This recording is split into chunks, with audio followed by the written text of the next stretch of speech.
Week 17 has arrived, and so has Christmas. This holiday edition of the PICK6IX podcast starts now.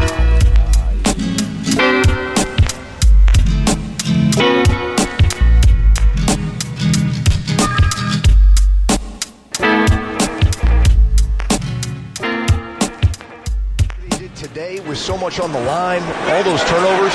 Rosemer going for it, and he's got it! Justin Jefferson for a first down. Dallas goes empty. Prescott, step, there it throw, is. flag down, and caught in stride. Right Turpin, the speed. He's gone. Touchdown, Cowboys. 86 yards. Week 17 began with 3 Christmas games yesterday. 2 games tomorrow, and we got a slew of games Sunday. Ladies and gentlemen, welcome to Week 17 of the PICK6IX podcast. If you're celebrating the holidays, hopefully you're having a great holiday and enjoying it, relaxing, enjoying all the football. There's so much football out there, college football, NFL, of course, will continue. But this particular Week 17, I'm just going to do the Christmas games, 2 of them. And then I'm just going to talk about a lot of the stuff that's been happening the past couple of days and some of the stuff that's just happened today, that's just occurred today. And of course, I'm going to talk about some of the previews for the games that are happening tomorrow and Sunday. And of course, the playoffs are kind of finalizing itself, in a way that I think most of us know who's going to make the playoffs and how this is going to go. It's going to be an interesting playoffs because there's a lot of things that are going to change. And this is the NFL. And I said this in the first week of the show, even before that, during my preseason episodes of this PICK6IX podcast. I don't do regular season predictions. I just do not do it because I know that this is a very unpredictable league. The numbers don't lie. And now you're looking around and you see what's going on and everybody's like, oh, look at all this. And all these podcasters that came out and made all these stupid, incompetent predictions now are looking stupid. Even some of these big TV people who have to make predictions. Let me just say this. Let me make this very clear because stats don't lie. Stop making predictions. The KC prediction is over. It's over. We all knew it was going to come to an end. It could have came to an end last year. They got to the Super Bowl after pulling off some very, very squeaky wins, and they're now done. This is life. Last year, the Chiefs, the Lions, the Eagles, Vikings, Bills, Commanders, and Ravens all had more than 12 wins. They had 12 wins or more. Okay? Only the Bills and the Eagles are in the playoffs. The Eagles clinched the division. The Bills are probably not going to clinch the division. They're probably going to get 12 wins. The Eagles are probably going to get around the same, maybe 13. This is very unpredictable, and the Eagles are very unpredictable because they've had a very controversial season. So has the Bills, and both those teams that are in the playoffs have scrapped their way in terms of not squeaking in because they've got in. They've done what they need to do, but their games have been very scrappy. The NFL is a very competitive league. Guys are always ready to play. Guys are going to come in prepared. Most players, they should be prepared because the NFL has all the tools and the coaching staff and the videos and all that to have these guys prepared and well ready to, try to win a football game. And this is another example. And the Ravens are done. Let's just get to that very quickly. The Ravens are done. The whole Lamar Jackson situation, you could see that even during his contract dispute with them a few years ago, this relationship was not going to be the same, even though he got paid. They always say people are financially rich, but spiritually deprived of happiness. I think Lamar Jackson is spiritually deprived of happiness. I think he wants to be appreciated and he wants to go somewhere where he can be appreciated. There are some options. One option that comes to mind is the Jets. The Jets have a ton of picks. They're not doing anything. Trade those picks and get Lamar Jackson. You have, 3 or 4, first round picks. Make the deal. Go out, use those picks, utilize the pick. The Jets, for once in their franchise history, could actually do something right. because they're going to draft somebody in April and they're going to ruin their career again, or potentially ruin their career, because they don't come equipped. They don't have the necessary tools to prepare their players. Although they've had Robert Saleh, they have Aaron Glenn, good coaches, but they know what's going on. They just fired Steve Wilkes, who's going to get a job somewhere and do great. So if the Jets have any competency in their brain, and I'm being real, you got all these picks available. Use those picks and trade for Lamar Jackson. I think that would actually work and get a damn good offensive coordinator. Now, the problem is you get a good offensive coordinator in New York, what's going to happen? He's probably going to leave for a job. This is why the whole offensive coordinator being the head coach type of situation, I'll talk about that later, but the Jets need a quarterback. They have a receiver. They got a running back. They got some weapons on offense. Use your picks, trade for Lamar Jackson. So that's all I'm going to say about that. As far as Cincinnati goes with Joe Burrow, I've been saying this from day one. There's a team that won yesterday in Minnesota that had a quarterback that only threw like 50-something yards in the win. The defense won that game. You need a quarterback. You got Justin Jefferson, Jordan Addison, TJ Hawkinson. You got Oliver. You got Mason and Aaron Jones. I don't know if you're going to resign either one of them or both of them. I don't know what the story is with that. Get Joe Burrow in Minnesota. Like, stop playing around, Kevin O'Connell. Like, seriously. So that's my situational take on that. But I'm going to talk about Minnesota and Detroit only because of Detroit, not because of Minnesota. I saw Detroit yesterday completely just come unprepared mentally. From that first drive, it was like, oh, come on, guys. I mean, we know Brian Flores is going to come prepared. He always does, but the offense, you guys need this win. You don't have anybody injured on offense. You have your Sonic, you have your Hedgehog, Gibbs and Montgomery. You got Amon St. Brown. You got Williams. I mean, you got your pieces. You got your weapons. What happened? Tesla, which is that guy is a Swiss Army knife. That catch that he had in the end zone yesterday, and he almost killed himself. That was a fantastic catch. Jared Goff just looked discombobulated. Some of those picks, like that one pick to Harrison, there. I don't know what that was. Like, where was he throwing the ball to? Harrison Smith, sorry. What was he doing? And then the bad snaps by the center, and then of course the fumble. I don't know if he fumbled it. I don't know if the ball was punched out or he just dropped the ball.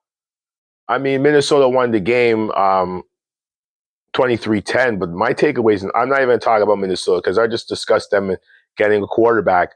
But I'm looking at this situation right now with Detroit, and everybody's like, fire Dan Campbell, do all of this, do all of that, whatever. We know the situation, and I've said it multiple times. And by the way, Detroit's eliminated.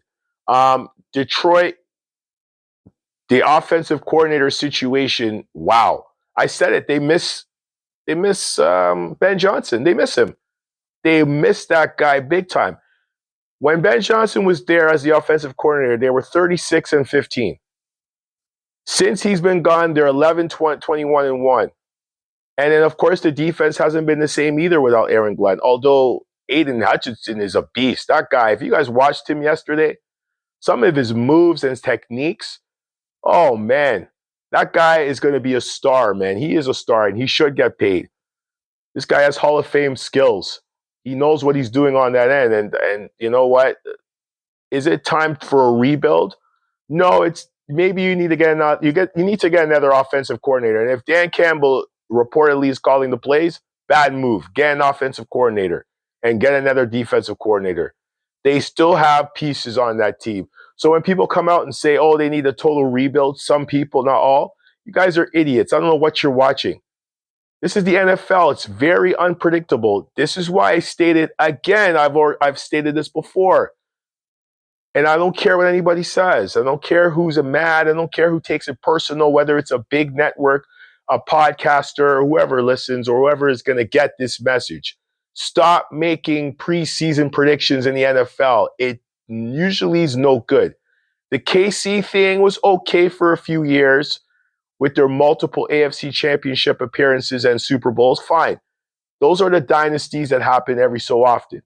But if you look at the history of the NFL, it doesn't work like that. Stop making these predictions. Everybody's jumping on the Denver, New England bandwagon, Seattle. Watch what happens next year. It ain't going to be the same table next year. I'm just going to say, everybody every year eats at the playoff table, and it's a different team every year.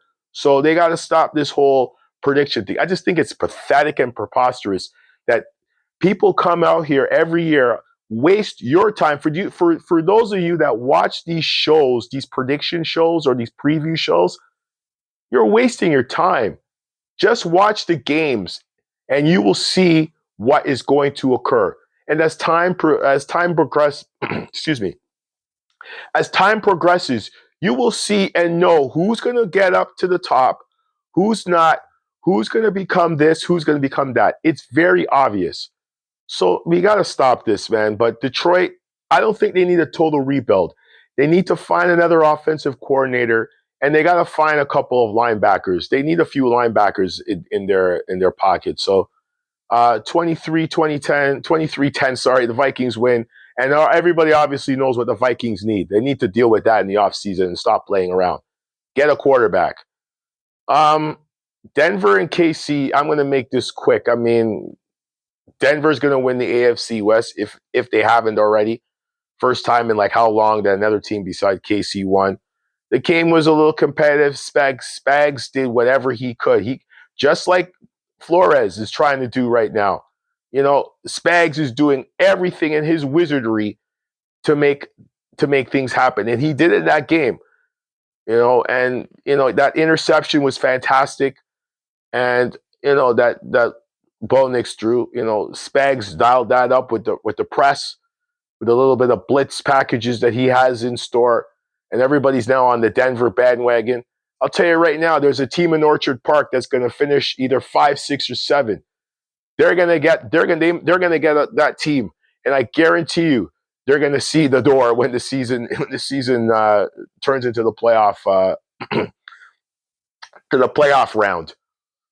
So whether it's Denver or New England that's going to play Buffalo or whoever, because Buffalo's going to see one of those teams, and I guarantee you Buffalo's knocking one of those teams out. Like, I'll get to that later on. So everybody's on this Denver thing. Listen, Bo Nix ain't no Drew Brees, and Sean Payton's doing the best he could with what he has. That's all I'm going to say. Denver, 2013. Dallas Cowboys, of course, 30-23 over Washington. Dak with that phenomenal throw to Kevontae Turpin. That was nice. And Turpin, he has this ridiculous all-world speed that only a few have. As soon as he catches that ball, I don't know why they were trying to chase him. You could just see the progression as he just continued to separate from that defense. You were not going to catch that guy. That guy runs like a 4.2 something, maybe even faster on the field. Like, no, that was a beautiful throw. My thing on Prescott, as I said, he's had a phenomenal year. He worked his ass off to be ready for the season. Physically, mentally, he's finally in the best mindset he has been in years. Injury-free, throwing the ball very well. I mean, he threw for 307 yards. He had 2 touchdowns. You know, Malik Davis ran for 103 yards. And then, of course, Pickens had the four receptions, 70 yards, or whatever. CeeDee Lamb, whatever. And Dallas is going to have to make a decision with their receiver situation because I don't think their receivers are reliable. I'm just saying. Numbers don't lie. Their receivers are not reliable, but Dak is ready.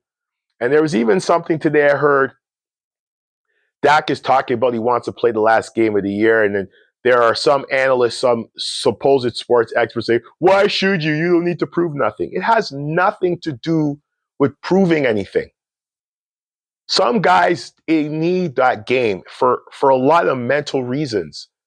Dak hasn't had one of these seasons in a long time. Maybe there's something he wants to do. It has nothing to prove. You know what I mean? Like, and Dak is a type of guy, he understands that people come to watch him.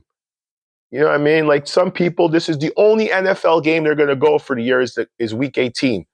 And he's not playing, and we see some backup who's whatever is going to do whatever. Like, I'm tired of these analysts coming out and saying, oh, you shouldn't play. Like, who are you? These guys are going to play if they have to play or they want to play, whether they're in the playoffs. Now, if Dallas was like 2-14, okay. But Dallas is 7-8. They can finish off the season 500, and they'll figure out the rest. Like I told you, until that owner decides to pack it up and get his ASSS out of Dallas and allow his sons and the rest of his family to run that team, it ain't going to happen. Like I said, the ghost of Jimmy Johnson will always haunt that guy. Dallas 30-23. So that's it for that. As far as the rest of the games go, for this weekend, we have some interesting games. Bears at 49ers, playoff implications in terms of seeding, Bills and Eagles. This could be a Super Bowl preview. Carolina against Seattle, that's a potential playoff matchup. And Carolina trying to lock up that division. Pittsburgh and Cleveland, Shador Sanders has an opportunity to continue to get reps, maybe pull the big win over them. Jets and Patriots division game. Tyrod Taylor's due for another win. And Tampa Bay playing Miami. A nice little Florida game. Let's see if Tampa Bay can actually beat this team without Tua, because I don't know why Tua is sitting, but that's just beyond me. And then, of course, tomorrow we got Houston and Chargers. That's a very interesting game also. It's got playoff implications. And, of course, Baltimore trying to survive somehow, some way, going against the Packers, who's going to have Malik Willis. Jordan Love is out with concussion-like symptoms. And doesn't look like Lamar is going to play. So Malik Willis, very talented guy who should get a job next year somewhere, maybe to get a chance to start, or even as whatever. People say backup, maybe a chance to win a starting job. He's going to be the guy for Green Bay, and Baltimore needs to win this game or they're out. And I don't think they're going to win. So, and I've already talked about the Lamar Jackson situation. So there's so much going on. But when we come back, first I want you to hear the soundbite from Max Crosby. Then I'm going to talk about that and some other stuff. Pick 6 continues. Number one pick being on the line? Yeah, I don't give a about the pick. Like, to be honest, I don't play for that. That's not my job. My job is to be the best defensive end in the world, and that's what I focus on every day. And being a great leader, and being an influence, and being being that guy on a consistent basis for my team. So, yeah, that's their job. That's the front office, the coaches, that they do that. But that's got nothing to do with me. I've learned that lesson in the past. I'm not trying to. You can't control everything. And that's not my job description. My job is to be the best in the world at what I do. And that's That was Max Crosby. And I'll be honest with you, I agree with him 100%. He has that mindset. He has a job. And his objective is to win football games, no matter the record. People come to watch him play. He is the main attraction in Vegas. He is the main attraction. There is nobody else in Vegas that anybody cares to come and watch. There's nobody. And Vegas has a home game against the Giants out of all people. That's a game Vegas should win. And you're going to tell the man, well, you could sit out the last 2 games because of this. He didn't tell you he's going to sit out. Who told him that? Was it Pete Carroll or was it somebody upstairs? This is why the Raiders will continue to be losers and always will find ways not to be in any type of level of important charts when it comes to football. Excuse me. They will never be on somebody's important chart, whether it's rankings or power rankings or whatever it is. Because why are you telling this guy to sit? Now, are there potential bonuses involved in this that we don't know about? Potentially, yes. I'm sure there probably is. But no matter what are you doing? You're telling the man he can't sit. He's your best defensive player, period. He's your best player. And you're going to sit your best player? Nobody wants to watch Geno Smith. Geno Smith is done. Pete Carroll is probably going to get fired this year. I mean, his coaching career is done. He's 74, 75 years old. Like, it's time to pack it up. I mean, although he brings the energy, he brings us a different set of coaching tools, not like some of the older coaches, his age group, but still, it's just a different generation. Sometimes the times catch up with us, and we have to make decisions that are best for the team. He is not the answer for the Raiders. The answer for the Raiders is new ownership. But that's a whole different conversation. But sitting Max Crosby for the last two games of the season is preposterous. Like, why? Nobody cares about this game, but for these guys who want to get a win, I think it is important. I remember Antonio Pierce saying a lot of things last year, and now it's actually really showing up here. He wasn't really the problem at all. And he's not talking about guys who don't want to play. He's talking about control. There was a lot of guys trying to pull strings, and he probably told them, nah, I'm the one pulling the strings. And basically, that's why they subsequently fired him. But you could see it now. Nothing has changed since Antonio Pierce has left. You have a game against the Giants. You damn well play Max Crosby. Let him get like 7 or 8 sacks. You know, maybe there was like I said, maybe there was some bonuses involved, but that's just preposterous. Like, get out of here with that foolishness. Like, you could see when things are just dialed up to screw people over. So, but nevertheless, the Giants versus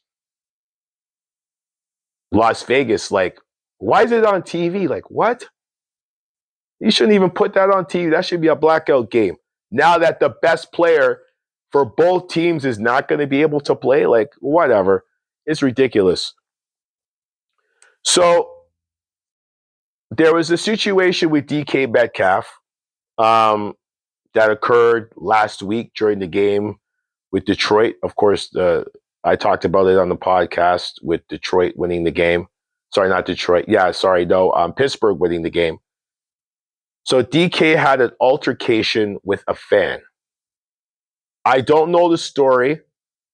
I don't know. I seen the video multiple times.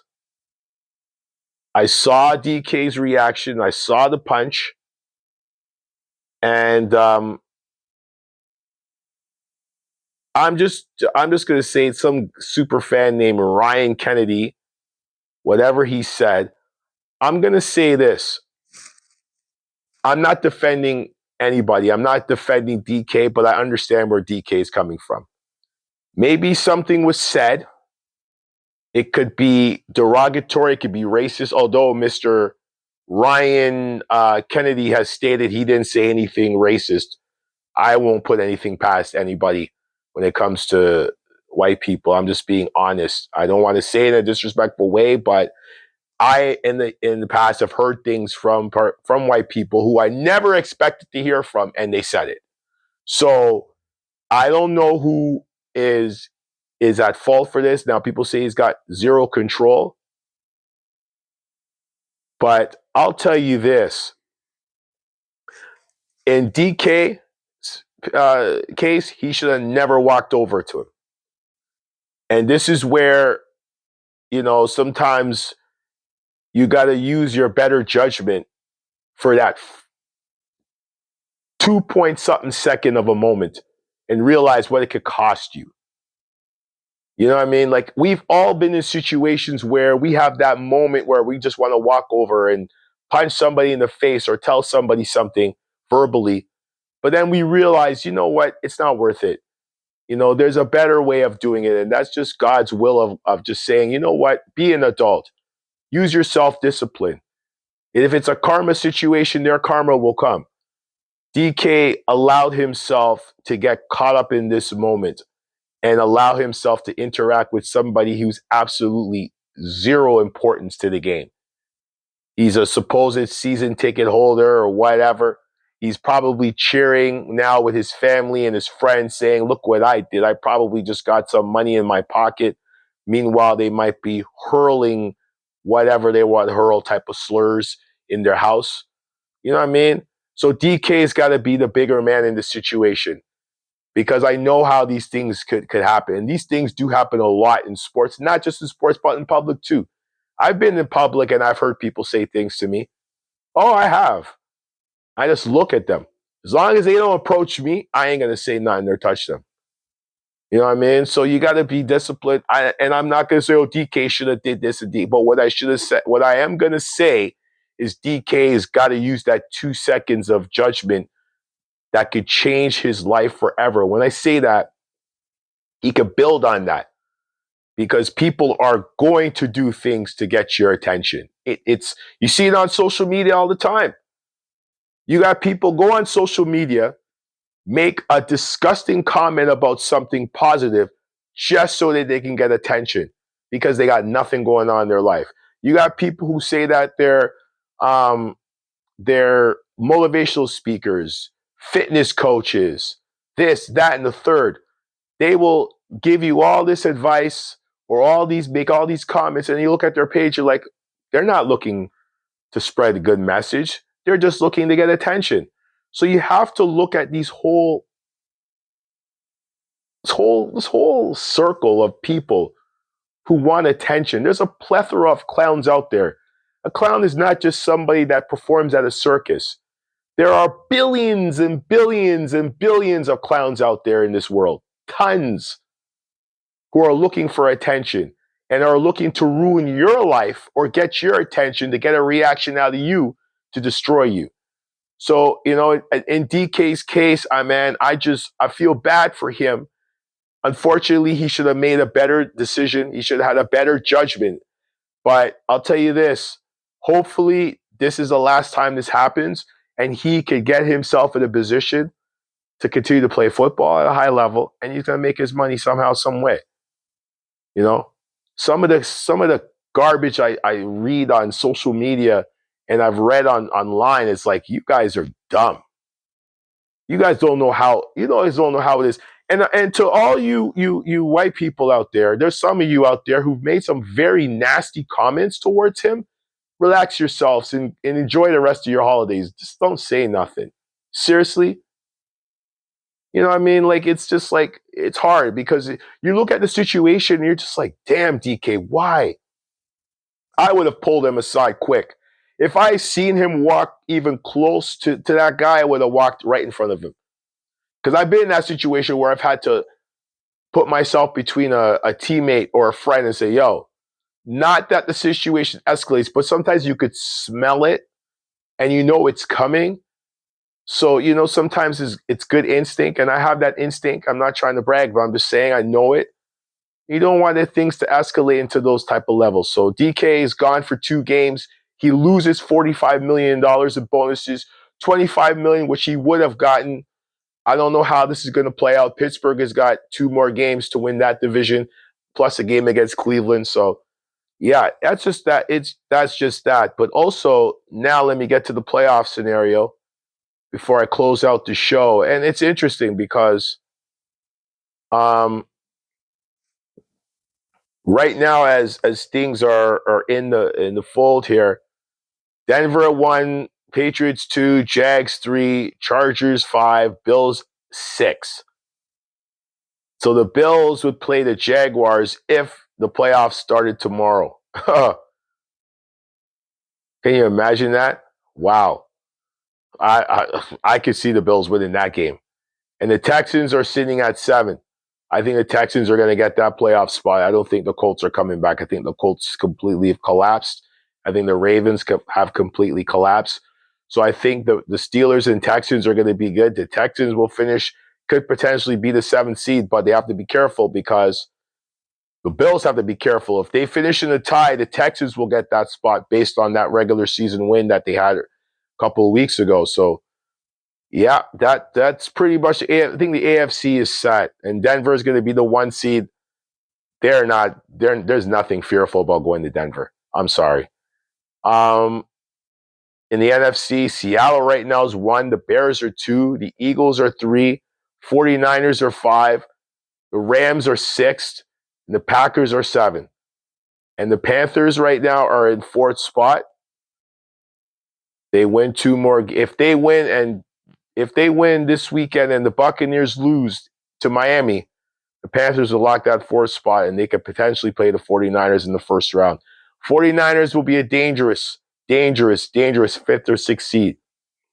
Santa Claus knows how to get to the Super Bowl. He just knows, but he knows even better how to lose. So, and this is the holiday season because Santa Claus is the gift that keeps on giving. Ladies and gentlemen, that is the Pick 6 podcast for week 17. I'm signing off. Have yourselves a good holiday.